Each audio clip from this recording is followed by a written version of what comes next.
Muy buenas tardes, bienvenidos a Mundo Urbano, este espacio donde vamos a compartir una hora de excelentes entrevistas e información en este programa que busca descubrir ideas y propuestas que puedan contribuir al desarrollo urbano y social de nuestras comunidades. Hola Yanina, bienvenida. Hola, buenas tardes. Arrancamos un programa más con grandes entrevistados de ciudades emergentes a quienes tendremos como referentes de ideas para generar sitios más sustentables y poder planear un mejor futuro priorizando a los ciudadanos y a la naturaleza. Tengo el gusto de presentar a nuestro columnista, el señor Osvaldo Cáfaro, especialista en desarrollo local.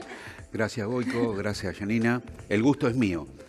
Estar nuevamente acompañándolos en un programa donde vamos a identificar las distintas problemáticas ciudadanas en Argentina y en América Latina para lograr en conjunto mejorar la calidad de vida de las ciudades, sus estrategias que sean más sostenibles.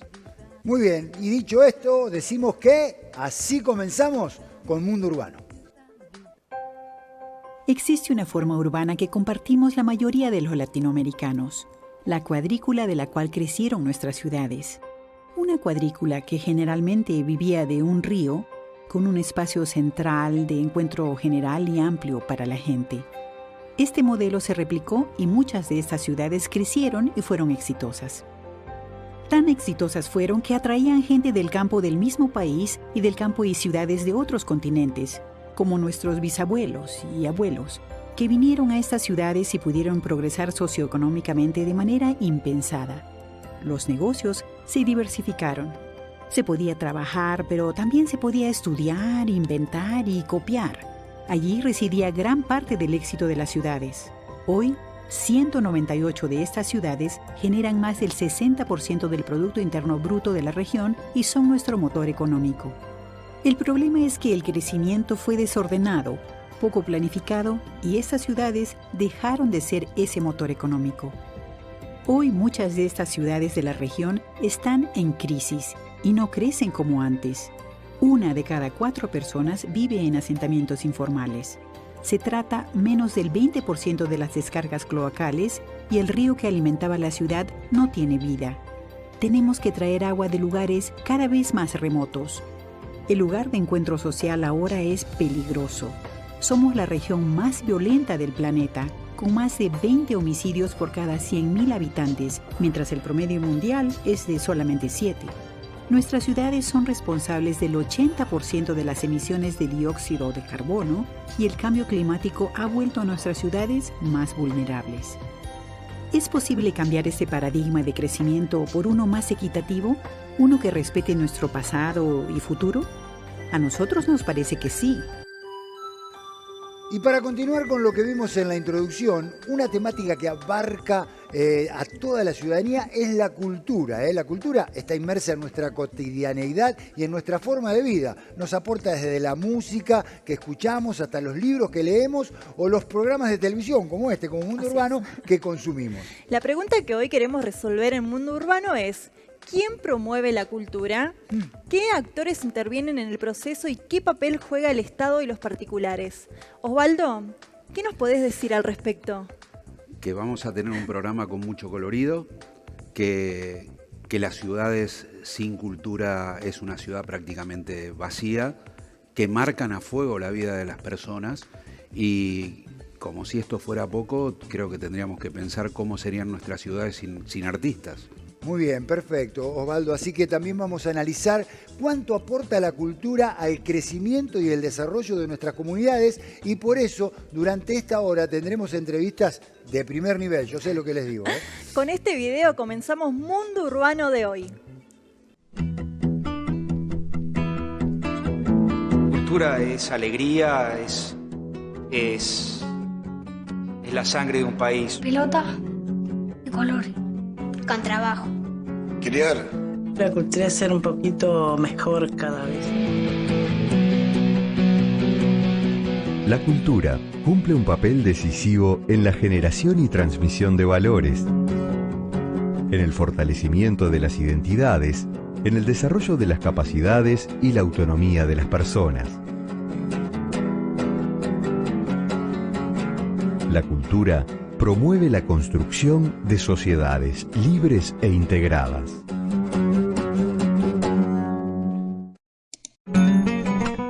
cultura debe ser considerada como el conjunto de rasgos distintivos, espirituales y materiales, intelectuales y afectivos que caracterizan a una sociedad o a un grupo social determinado. Y esto abarca, además de las artes, las letras, los modos de vida, la manera de vivir juntos, los sistemas, los valores, las tradiciones y también las creencias. Qué lindo y qué amplio es el tema de la cultura, y es por eso que vamos a seguir hablando, y vamos a preguntarnos acerca de la intervención del Estado en conjunto con organizaciones de la sociedad civil que también tienen que buscar la incorporación de sus ciudadanos a los beneficios que genera la cultura. Suele suceder en la mayoría de las sociedades que solo las personas con mayor poder adquisitivo tienen acceso a un espectáculo de la cultura.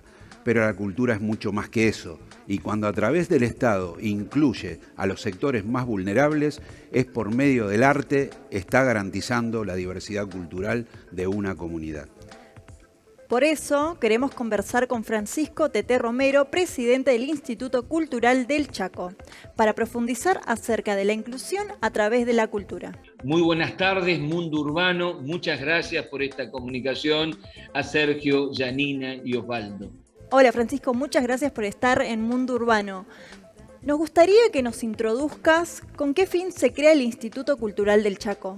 En diciembre del 2007, cuando me incorporé en la vieja Subsecretaría de Cultura del Chaco, una generación de la que yo era parte, en mi caso como escritor, pensábamos que había una devaluación en la imagen de una subsecretaría que dependía del Ministerio de Educación, no tenía presupuesto propio, por lo tanto pensamos qué le faltaba al Chaco. No habíamos tenido un Congreso Provincial de Cultura y artistas, hacedores y hacedoras culturales. Definimos a poco andar la subsecretaría que necesitábamos dos cuestiones básicas. Por un lado, la independencia respecto al Ministerio de Educación, tener rango ministerial, pero a la vez en ese momento que se discutía o agenda o instituto, el instituto nos parecía con mayor celeridad administrativa. La segunda cuestión a resolver era una primera ley provincial de cultura que pudiera definirse además como queríamos ver al Chaco, como una provincia intercultural. Por eso promovimos la oficialización de las 3 lenguas de nuestros pueblos originarios, el huichí o mataco, como se decía antes, el con o toba, el mocoy o mocoví. Y incorporamos en una vocalía del directorio del Instituto de Cultura a un vocal por los pueblos originarios, a elegirse por los pueblos originarios, un vocal por las entidades culturales, a ser elegida por las entidades culturales. Un 1% de presupuesto, tal como lo define la UNESCO, y al mismo tiempo un Consejo Provincial de Cultura integrado por las direcciones de los municipios, los 69 municipios del Chaco, y como pensamos en la redistribución de los recursos de manera equitativa, como si dijéramos un federalismo al interior del Chaco, el 33% del presupuesto redistribuido en la totalidad de los municipios. Esa fue la primera cuestión, además de definir desde el Estado que las culturas, no hablamos de cultura en singular, sino las culturas, dada nuestra perspectiva intercultural, son derechos, los derechos culturales de la totalidad de habitantes del Chaco y no un privilegio. En síntesis, eso, pero además que no fuera una ley de escritorio, que no surgiera por decreto, sino de un sujeto deseante y coral. Bien, Francisco, y si tomamos de ejemplo al complejo cultural Guido Miranda, ¿cómo contribuye al desarrollo social de la comunidad? Bueno, el complejo Guido Miranda siempre fue nuestro orgullo, pero además hay que resaltar que tuvo y tiene un equipo técnico y de producción artística de excelencia. El complejo Guido Miranda es muy resistenciano y ese es un tema para nosotros. Es una referencia de excelencia, pero hicimos una Casa de las Culturas también en Resistencia que alberga a todos nuestros elencos estables.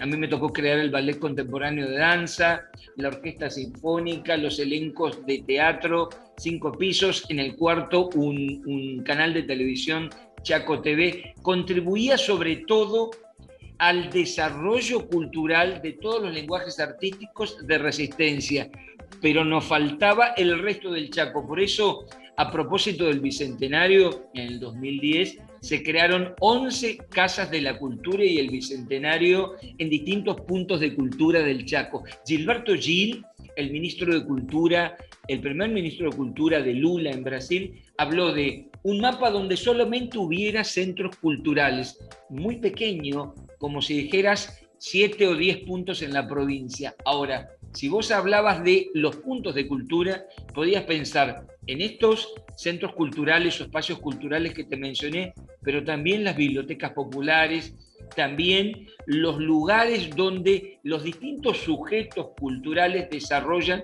los distintos lenguajes artísticos. Y es así que pensamos 500 talleres de formación de lenguajes artísticos en toda la provincia y un presupuesto discutido en los consejos provinciales de cultura para que la agenda de los 69 municipios, depurada, discutida, nos marcara un federalismo de puertas adentro. Francisco, muchas gracias. Para ir cerrando, ¿de qué manera logran desde el Instituto insertar las diversas culturas que conviven en el Chaco en el marco de una política multicultural inclusiva? Lo primero que tuvimos que desmontar o desandar es el relato de un Chaco solamente gringo, si bien reivindicamos desde luego a nuestros ancestros inmigrantes. Se hablaba del crisol de razas. El crisol de razas es un caldero donde supuestamente se vierten, como en una olla, elementos identitarios diversos y emergería, lo digo risueñamente, una suerte del ser chaqueño. Lo que yo digo hoy con una humorada se creyó durante buena parte del tiempo. Ahora bien, cuando nosotros reparamos en el concepto de Chaco, la voz del quechua, Chacú, representa en una de sus acepciones unión, encuentro, reunión de naciones. Hubo un genocidio en el Chaco que se llamó la masacre de Napalpí. Una de las primeras cosas que tuvimos que organizar en Cultura el 16 de enero del 2008 es pedirle perdón en nombre del Estado chaqueño a los pueblos originarios por ese genocidio, pero no fue de cualquier manera. A mí me marcó la vida porque encontramos a Melitona Enrique, la mujer estrella de 107 años, que el 16 de enero del 2008 cumplía 107 años. Los COM dicen que la mujer viene de las estrellas y del cielo y los hombres vienen de la tierra. Cuando le pedimos perdón a Melitona, empezamos a pensar además en un festival indígena para que las imágenes de lo que son los pueblos originarios las pudieran filmar ellos mismos. Abrimos una colección, Nuestras Voces, porque apareció una generación de, sobre todo de intelectuales, historiadores e investigadores de los pueblos indígenas que nos dijeron: sáquenos las manos encima y no digan para. No digan trabajar para, sino trabajar con. Entonces, a partir de la unión de dos generaciones, los hacedores jóvenes que éramos hace 13 o 14 años y estos referentes indígenas, empezamos a desmontar, trabajar junto con los pueblos originarios, porque las culturas son las bellas artes, pero sobre todo los sentidos que le damos a nuestros modos de vida comunitaria. Una pedagogía de la interculturalidad pusimos en marcha. Falta mucho todavía. Hay resabios de discriminación y racismo. Hubo años que se interrumpió esto que te estoy comentando y ahora intentamos volver a esas raíces múltiples. Muchas gracias, Francisco, por tu participación. Han sido muy amables. Muchísimas gracias a Mundo Urbano. Hasta siempre. Ahí pasó Francisco Teté Romero, presidente del Instituto Cultural del Chaco. Ahora es momento de meterse en una pausa. Quédate ahí porque nos queda mucho más Mundo Urbano.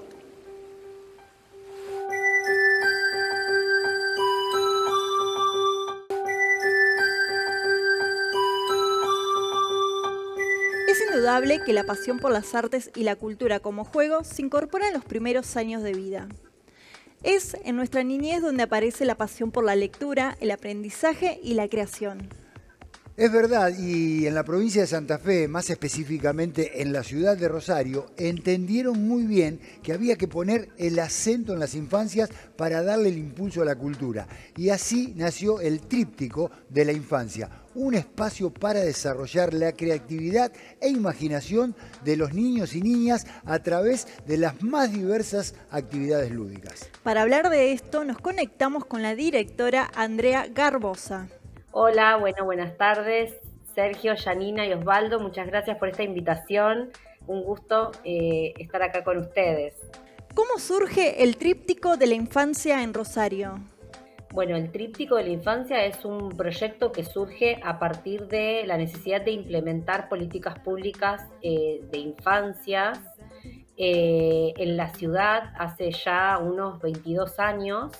Entonces, quien era en aquel momento el intendente de la ciudad convoca a un grupo de personas, entre ellos María de los Ángeles González, para proyectar espacialidades que tuvieran la posibilidad de albergar de alguna manera a las infancias y a partir de las infancias a todo el público general. Es poder pensar un proyecto de ciudadanía que ponga la mirada en los más pequeños, pero para todo el público, digamos, ¿no? Entonces, un poco a partir de esa necesidad es que se estos espacios que hoy se conocen como el Tríptico de la Infancia. Y Andrea, ¿cuál es la importancia de incluir a las infancias en las políticas culturales? Creo que es una clave fundamental porque lo importante es poder pensar la mirada que tienen los niños y las niñas del universo, digamos, y de la manera que ellos se paran frente al mundo, sobre todo pensar en las primeras etapas de la infancia, la primera infancia, y un poco estos proyectos lo que hacen es recorrer, analizar y estudiar un poco ese primer momento para extraer de ahí claves que tengan que ver con unas posibilidades de mejores de convivencia, ¿no? Entonces es a la manera de un niño, pero para todos, que no tiene que ver con que nos volvamos todos niños siendo adultos, sino que podamos prestar atención cuál es el modo de ellos de estar, cuáles son sus relaciones con las cosas, con los lenguajes, con los otros, con las diferencias, y a partir de ahí poder sacar algunas claves, vuelvo a repetir, para poder pensar espacios para todo el público. Un poco me parece que tiene que ver con eso, el desarrollo de todo este proyecto. Andrea, yo me pregunto, ¿cómo se involucraron las familias cuando se creó la institución? Como cualquier proyecto así que es innovador, digamos, lo sigue siendo, imagínate hace 20 años atrás, era como una cuestión difícil, no fue, o sea, en términos de una vez que estaba todo montado y presentado, los espacios nacieron con 2 años de diferencia cada uno, empezó la Granja de la Infancia, 2 años después el Jardín de los Niños y por último la Isla de los Inventos, y en realidad a los niños no hay nada que explicarles y sobre todo espacios que tienen que ver con los juegos, con el juego, como un elemento, digamos, de encuentro, ¿no? Y entonces en ese aspecto es bastante sencillo. Tal vez el aprendizaje mayor fue para los adultos poder entender que uno entraba a un espacio público en donde todos podíamos jugar, todos podemos jugar, ¿no? No solamente los chicos. Entonces a lo mejor lo más complejo es el modo en el que nosotros hacemos las propuestas de recorridos, de invitación a los espacios, y poder pensar fundamentalmente en el entre grandes y chicos, entre chicos y chicos, chicos y chicas, digamos, es poder pensar todo el tiempo el puente en un espacio que propone el encuentro y la convivencia entre todos los ciudadanos, ¿no? Creo que no sería difícil la palabra. Me parece que es justamente a partir de cómo ellos abordan los lugares y las ideas. En todo caso, nosotros aprender mucho de estas infancias y seguir, digamos, prestando atención y escuchándolos mucho. Creo que ellos nos van siempre llevando y mostrando el camino, ¿no? También nos interesa saber cómo fue el proceso de recuperación del espacio en cuanto a la infraestructura. Digamos, tuvo que ver con algunas decisiones de gobierno de recuperar espacios para la ciudad.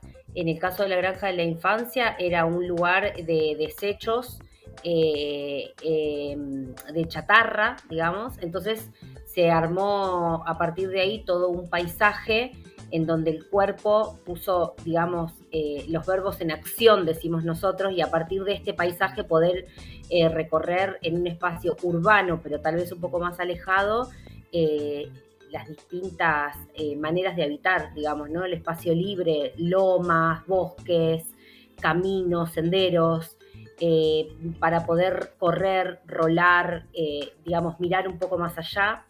El Jardín de los Niños está en el centro de la ciudad, en un, digamos, lugar histórico que es el Parque Independencia, donde ya funcionaba un jardín de los niños hacía muchos años, y luego funcionó un zoológico que se había tomado la decisión, digamos, de que no estuviera más, y entonces se decide volver sobre ese viejo proyecto de Ciudad de los Niños con un proyecto, digamos, más, digamos, para la época en la que fue inaugurada, que fue el 2001, se llama el Jardín de los Niños La Máquina de Imaginar, y la Isla de los Inventos lleva ese nombre porque en realidad había un proyecto un poco loco original de que fuera en la isla, que está frente a la ciudad de Rosario, y después, sobre el avance de la necesidad de inaugurar este espacio, se toma la decisión de montarlo en una vieja estación de trenes, la ex Rosario Central, así que bueno, se utilizó ese galpón en el corredor del río, que también formaba parte de lo que después fue el proyecto cultural de la Franja del Río, que bueno, que tiene la ciudad de Rosario, ¿no? En esta posibilidad de volver la ciudad de cara a este río que para aquel momento estaba todavía, digamos, de alguna manera negada a la ciudadanía. Entonces, un poco fue parte de toda esa decisión que el último de los espacios se emplazara en esa estación. Bueno, Andrea, para cerrar y ya agradecerte tu participación, nos gustaría saber qué tipo de profesionales integra el espacio. En realidad es un gran equipo de trabajo, el de todo el tríptico de la infancia, que se fue, algunos llegaron a la Granja de la Infancia a partir de concursos y en aquel momento se trabajó bastante con profesores de educación física, psicopedagogos, pero en la medida en que el proyecto fue avanzando, se empezó a trabajar con, digamos, mucha gente ligada a los oficios, no necesariamente profesionales, digamos, ligados a la infancia directamente, sino poder pensarnos en un equipo realmente interdisciplinario, muy amplio, con unas miradas muy amplias, te diría más anclado en las historias de vida y las posibilidades de trayectos creativos y de constructivos después de poder llevarlos a la acción, que de profesionales tan directamente ligados a lo que podría ser, digamos, algo más tradicional, como por ahí un psicólogo, un psicopedagogo, digamos. No fue así estrictamente pensado. De hecho, tenemos herreros, licenciados en Bellas Artes, comunicadores sociales, carpinteros, titiriteros, mucha gente que viene del teatro. Así que es como un equipo muy ecléctico, muy amplio, y a partir de toda esa multiplicidad de miradas y de posibilidades de acción es que todos estos espacios se pudieron emplazar y sobre todo sostener y mantener a lo largo de tantos años. Claramente todo esto bajo la dirección y la mirada generosa y abarcativa de Chiqui González, que por supuesto una gran maestra con la que todos nos hemos formado en un poco en el avance y la creación de todos estos espacios, ¿no? Pero bueno, ya te digo, hay como un poco hay un popurrí. Qué importante, Andrea, lo que acabas de decir. Justamente en otros programas que hemos tenido en Mundo Urbano aparece el tema de las ciudades de cara al río y ustedes le han sumado la parte cultural y la parte de la cultura en los niños y me parece que todo eso forma parte de una ciudad distinta, una ciudad con vida. Muy bien, ahí estaba. Te queremos agradecer nuevamente, Andrea, por participar de Mundo Urbano. Un verdadero placer, muy claro, y realmente están haciendo un trabajo increíble. Andrea Garbosa, directora de este proyecto. Bueno, les agradezco muchísimo otra vez por haberme invitado y bueno, espero que estén muy bien. Muchas gracias. Hasta la próxima. El acceso a los bienes culturales es un derecho consagrado por la Carta de las Naciones Unidas, pero también la cultura genera productos que son una mercancía más de nuestra sociedad de consumo, que se procesan de manera industrial y dan lugar a las llamadas industrias culturales. Para que ese consumo no sea restrictivo y pueda llegar a toda la población, tenemos que ser conscientes de la importancia de la descentralización y diversificación de la producción cultural. En América Latina, una de las personalidades que sobresalen en experiencia en este tema es la licenciada María Adriana Camarena de Obeso, directora del Instituto Estatal de Cultura de Guanajuato, México, quien al llegar a cargo se encontró justamente con un problema muy común en nuestras ciudades, y es que las áreas de cultura de los gobiernos suelen estar muy desconectadas y aisladas de los creadores, los promotores y los gestores culturales.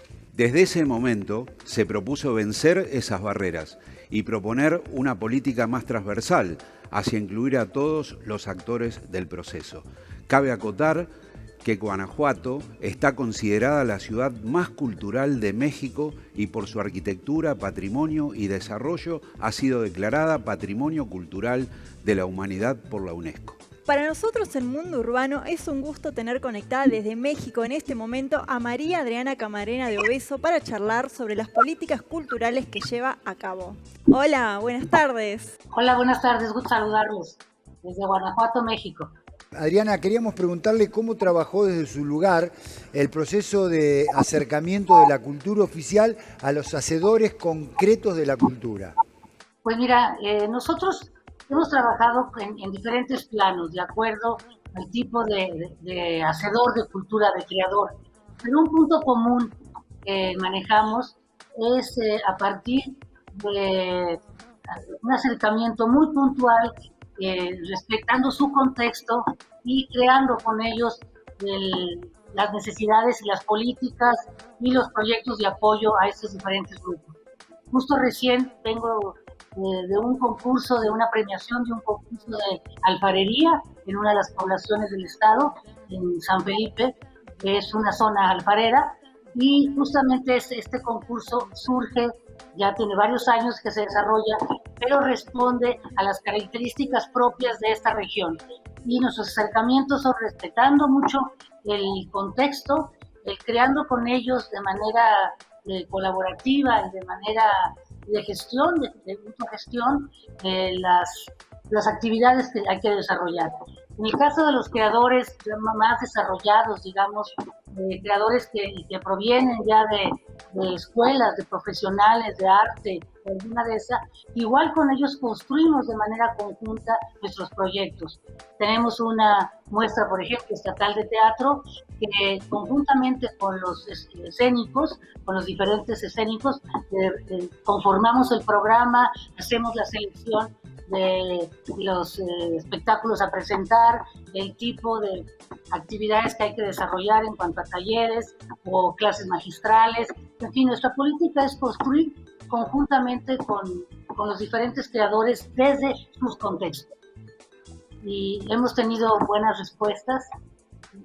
Lanzamos con mucha frecuencia el método de selección, que es a partir de convocatorias. Ese es el método que nos ha resultado mucho más operativo y mucho más democrático, y que apliquen ellos a las diferentes propuestas de proyecto, y a partir de una selección de pares se hace la clasificación y la calificación de estos programas. La verdad que es súper interesante.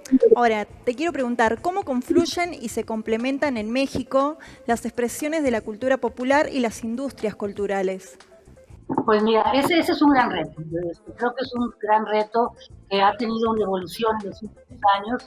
Nosotros hemos trabajado en este campo y lo que hemos encontrado pues es tratar de acortar esta brecha tan grande que existe entre los hacedores de cultura. Y eso te puedo decir que de todos, no solamente de la cultura popular, sino de la cultura tradicional, de la cultura, digamos, más clásica. Todos tienen una gran limitante en el manejo de la cultura como una actividad productiva. Durante miles de años, yo creo, durante muchos años, se partía de que la cultura tiene que estar alejada de los presupuestos, no tiene que estar pensando en que es comercial, y eso creó una conciencia de poca emprendimiento, digamos. Entonces nosotros hemos hecho mucho trabajo desde explicarles a ellos, desde acercarlos a las instituciones, digamos, que administrativas, a las tributarias, para que les expliquen a ellos cómo organizarse, si es una asociación civil, si es un grupo, es una cooperativa, las diferentes fórmulas que tienen para poder organizarse como una industria y poder acceder ahí a los presupuestos y a los apoyos gubernamentales, porque hoy día sí requiere estar, digamos, regularizado en una agrupación y cumplir con tus derechos fiscales para poder tener acceso a los presupuestos y a los apoyos gubernamentales. Entonces, en ese sentido, sí ha sido difícil porque están muy lejanos a eso. Otra cosa es que hemos puesto a servicio de ellos las propias tecnologías y el desarrollo que pueden a ellos en el campo de la mercadotecnia, por ejemplo, la mercadotecnia digital.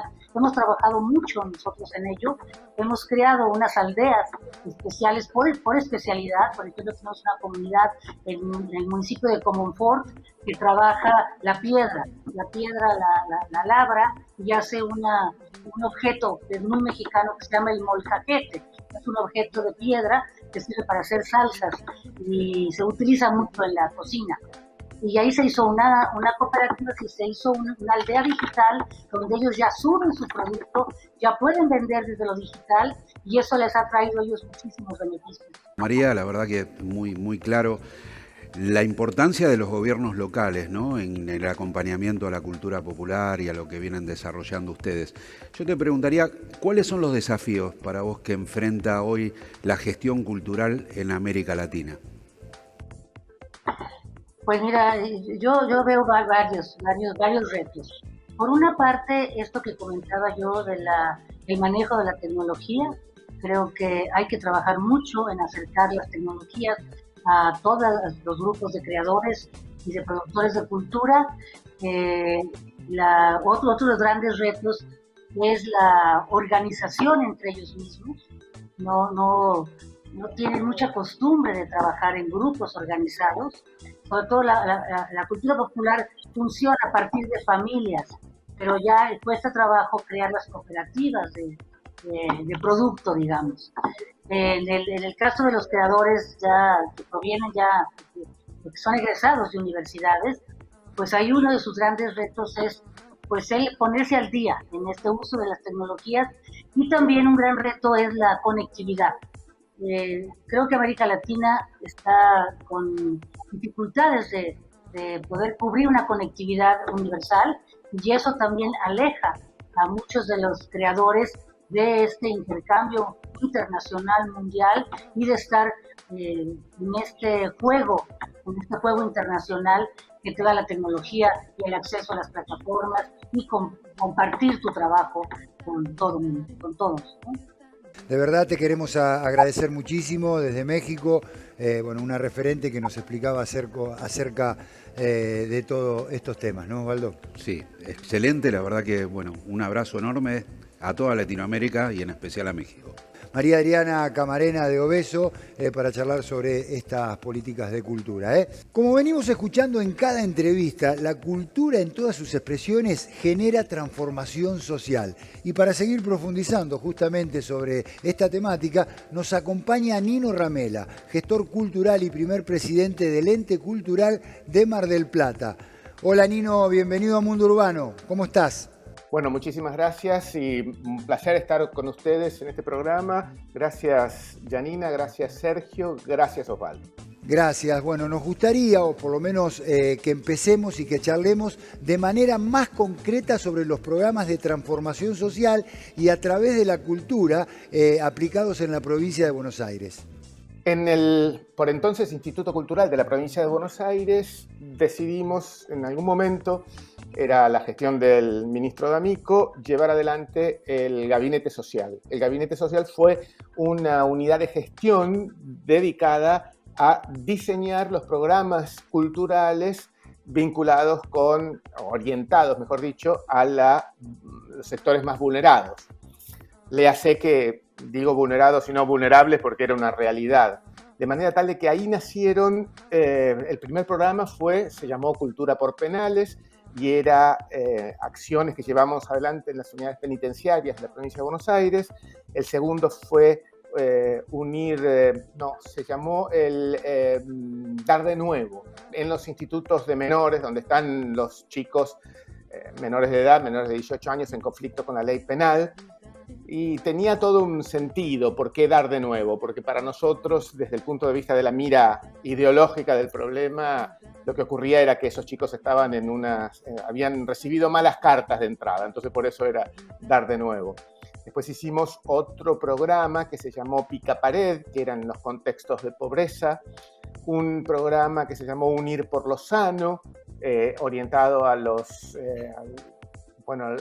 lugares donde había tratamientos de drogadependientes, digamos, instituciones terapéuticas cerradas, y también en algunos hospitales y nosocomios psiquiátricos. Y después hicimos algunos programas de apoyo a otros que tenían que ver con esta mirada social, como era el de la Dirección General de Escuelas con las orquestas juveniles. Y para nosotros fue realmente algo muy interesante y además fue un leading case, porque fue el primer organismo público que tuvo un organismo específico destinado a este tipo de encare de la gestión cultural. Y cerramos además esta estrategia reuniendo a muchas organizaciones no gubernamentales que tenían una expertise territorial en muchos de estos escenarios, y los sentamos a discutir estrategias de políticas públicas en la materia. Y para nosotros realmente fue muy, muy enriquecedor. Debo decir que lamentamos que muchos de esos programas ya no existen más, y sería una muy buena noticia que comiencen nuevamente a pensar en que desde la gestión en cultura hay muchísimas cosas que se pueden llevar adelante y que estamos en condiciones de aportar algo muy valioso en una situación social tan crítica como la que tenemos. Dijiste que se dieron de baja. ¿Por qué se cancelan algunos de los programas culturales? A ver, algunos programas se dan de baja porque depende de la mayor o menor sensibilidad de los funcionarios de turno. La política es así, y creo que debería instalarse ya con una, digamos, formalidad institucional que perdure, que estos programas deben funcionar, sobre todo por lo que estamos viviendo, ¿no? Estamos viviendo una situación de crisis y además estamos convencidos de la capacidad que tienen los organismos y los programas de cultura para revertir la realidad de muchísima gente. Estamos viviendo también una situación triste porque muchos organismos públicos de cultura siguen con una mirada que yo creo que atrasa a 100 años sobre lo que es cultura, en virtud de que generalmente se la alude a las bellas artes y nada más, y me parece que debería repensarse esta responsabilidad que se tienen desde los organismos. Y bueno, desaparecieron algunos de estos programas, tal vez porque las vicisitudes políticas o porque a veces los temas culturales no generan mucho rédito en este campo. Esperemos que se reflexione y se vuelva a pensar en lo que realmente le sirve a la gente. Para concluir, nos gustaría saber tu opinión sobre cómo tendría que ser la gestión cultural en la actualidad, alejada de los cánones tradicionales de las bellas artes. La declaración ya desde hace muchos años, más de 40 años, en el 82, en México, en la reunión de políticas culturales que se hizo en ocasión de la Conferencia Mundial sobre Políticas Culturales, se establecía que en su sentido más amplio la cultura se define también como el conjunto de los rasgos espirituales, materiales, intelectuales y afectivos, de manera tal de que eso ya nos aleja de esa mirada que tenemos siempre sobre lo que es cultura. La primera cosa que en el imaginario colectivo que se representa cuando se habla de cultura es algo que tiene que ver con el arte, con las bellas artes. Ahora, acá hay un protagonista fundamental, que es el Estado. Y nosotros, y vuelvo al tema de los organismos públicos de cultura, que también atrasan. Nosotros hoy tenemos un imperativo moral. El imperativo moral es coordinar las acciones vinculadas a cultura al tema de la transformación social. Vivimos en una sociedad que tiene el 50% de personas bajo el nivel de la pobreza. 2 de cada 3 menores están bajo el nivel de la pobreza. De manera tal de que no podemos distraernos, no podemos seguir mirando a la gestión en cultura como si fuera el adorno de los actos públicos. No podemos seguir pensando a la cultura como el alimento y el fortalecimiento de las bellas artes. Y yo les aseguro que eso ocurre. Si ustedes quieren mirar, es fácil saberlo, que no se destina el suficiente esfuerzo a el tema de transformación social, porque uno mira los presupuestos, miren cualquiera de ustedes, miren los presupuestos de los entes de cultura. La inmensa mayoría de los recursos de los presupuestos de cultura están orientados al sostenimiento de lo que es la cultura culta, lo que son las bellas artes. Y nosotros tenemos en nuestras manos algo que tiene que ser tomado por el poder político como una herramienta estratégica de la gestión. Y eso no ocurre. Y no estoy romantizando la idea. No estoy pensando en algo como si fuera una puerilidad. Yo sé positivamente lo que los programas de cultura pueden llegar a hacer en muchas personas que no tienen un futuro. Ha cambiado la vida de mucha gente.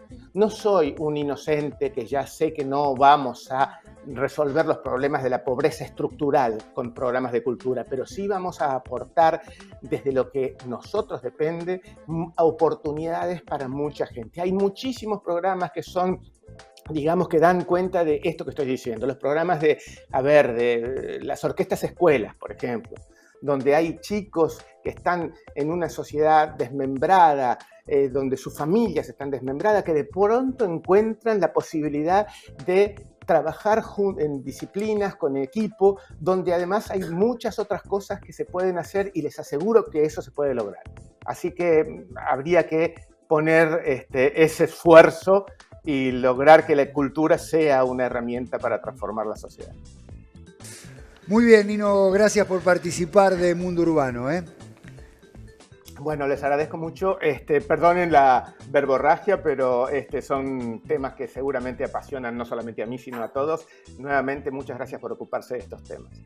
Estamos llegando al final, pero viene un tema que por lo menos a mí me apasiona, porque cuando hablamos de turismo cultural no podemos dejar de mencionar el Carnaval de Humahuaca en Jujuy. El pueblo tiene una entrañable raíz cultural expresada en respeto por la Pachamama y los espacios naturales majestuosos que generan que la ciudad sea uno de los sitios más representativos del país. A todas las posibles actividades que tiene la provincia, también le sumamos las actividades culturales generadas por la comunidad y los municipios como el Carnaval, que no solo es un espectáculo de disfrute para los locales, sino un gran atractivo turístico. Muy bien, exacto. ¿Y quién mejor para conversar sobre este evento cultural tan importante que Marcos Vegas, que es el secretario de Cultura de Humahuaca? Hola Marcos, bienvenidos a Mundo Urbano. Bueno, ¿qué tal? Desde la ciudad histórica de Humahuaca, provincia de Jujuy, un saludo a Mundo Urbano y gracias por darnos esta oportunidad. Queremos arrancar preguntando justamente cuál es el significado cultural que tiene el carnaval. Es la fiesta más importante de la provincia, ¿no? Es una fiesta muy importante, una fiesta pagana, donde esto se transmite de generación en generación. Y el carnaval culturalmente es, digamos, en este sentido, es una fiesta donde principalmente en nuestra zona y zonas aledañas, que son los distritos que están muy cerca de lo que es la sede histórica de Humahuaca, es totalmente participativo. Este carnaval, donde participa la gente que viene de otros lugares, especialmente turistas, que se abocan y vuelcan esta algarabía, digamos así, de poder compartir lo que es el carnaval en Humahuaca. En este sentido, el carnaval significa, digamos, el desentierro del dios Momo, del diablo, del Yay. Y en este sentido, nosotros queremos darle a conocer de que a través de esta costumbre, por sobre todas las cosas, se desentierra al diablo, ¿sí?, en cada una de las comparsas.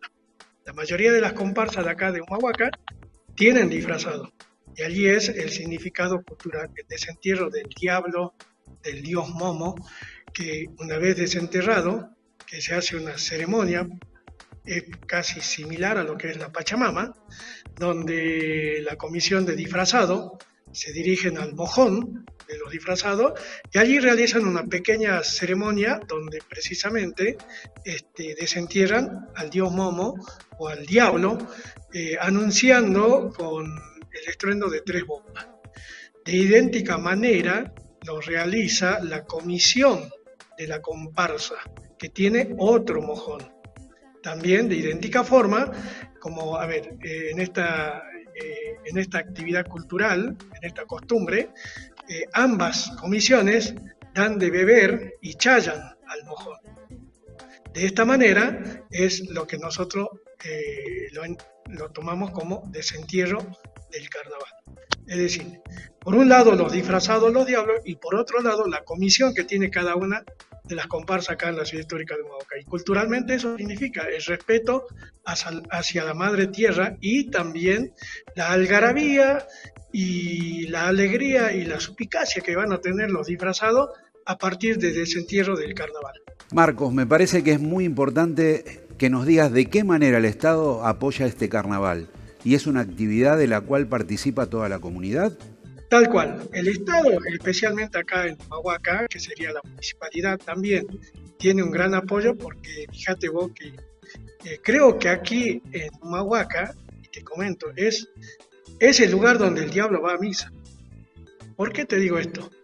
Porque antes del desentierro del carnaval van las comisiones y las comisiones de los disfrazados a una misa que se realiza en horas de la mañana en la iglesia Nuestra Señora de la Candelaria. Allí concurren los disfrazados con su bandera y también la comisión con su bandera. Te aclaro que cada año hay un padrino de bandera que dona la bandera a la comparsa en cada uno de los años, ¿no? O sea que no se utiliza la misma bandera para el próximo año. Y esto es bendecida por el padre en la misa y luego de finalizada la actividad religiosa nos dirigimos ahí nomás, al costadito de la iglesia está la explanada del Monumento a los Héroes de la Independencia, donde convocamos a algunos conjuntos para actuar y comparten una saratoga, una bebida, todos los integrantes de las diferentes comisiones de las comparsas, para luego dirigirse en hora del mediodía entre las 12:13 a los tradicionales almuerzos que se realiza, para luego algunas comparsas a las 15:16 realizar el desentierro del carnaval y otras a partir de las 20 horas. Así que por eso todo esto encierra un bagaje cultural que de una u otra manera lo apoya en este sentido acá la Municipalidad de Humahuaca con esta actividad, ¿no? El de poder brindar a todas las comparsas unas bebidas antes del desentierro del carnaval y compartir la música, en donde también en esta contienda de encuentro de comparsa hay un conjunto donde interpreta las diferentes melodías de las comparsas que tenemos acá en Humahuaca. Así que fíjate vos que en este sentido es la hermandad, es, digamos, en este sentido el respeto que hay entre una y otra comisión de las comparsas, como así también no quiero dejar de lado los cajeros. Está la cuadrilla de caja de 1800 y la nueva cuadrilla de caja de la banda. También hacen el desentierro de su carnaval y viven todos los días el carnaval acá en Humahuaca. Así que para decirte que culturalmente es muchísimo lo que brinda esta actividad acá en Humahuaca y también en zonas aledañas o distritos que, por ejemplo, Juiri, Rodero, Ronque, Ocumazo, Calete, la zona del Centa, Cianzo, Chorcán, entre otras, también tienen sus comparsas que de idéntica manera realizan el desentierro y, en este sentido, el desarrollo del carnaval. Marcos, para concluir, ¿qué tan importante es el carnaval a la hora de hablar de turismo y economía local? Fíjate vos que esto, la economía realza mucho acá en Humahuaca y se vive este carnaval porque la cantidad de gente que acude a la zona de la quebrada y especialmente al corazón de la quebrada que es Humahuaca, reviva mucho, bastante la economía de nuestros gastronómicos, de nuestros, por ahí, de nuestros hostales, que hay muchos hostales, un hotel provincial de turismo, donde hacen la reserva a partir de diciembre.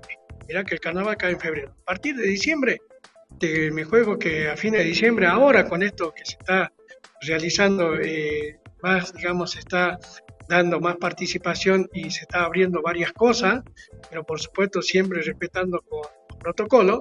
Yo te aseguro que a diciembre ya no hay plazas para el carnaval acá.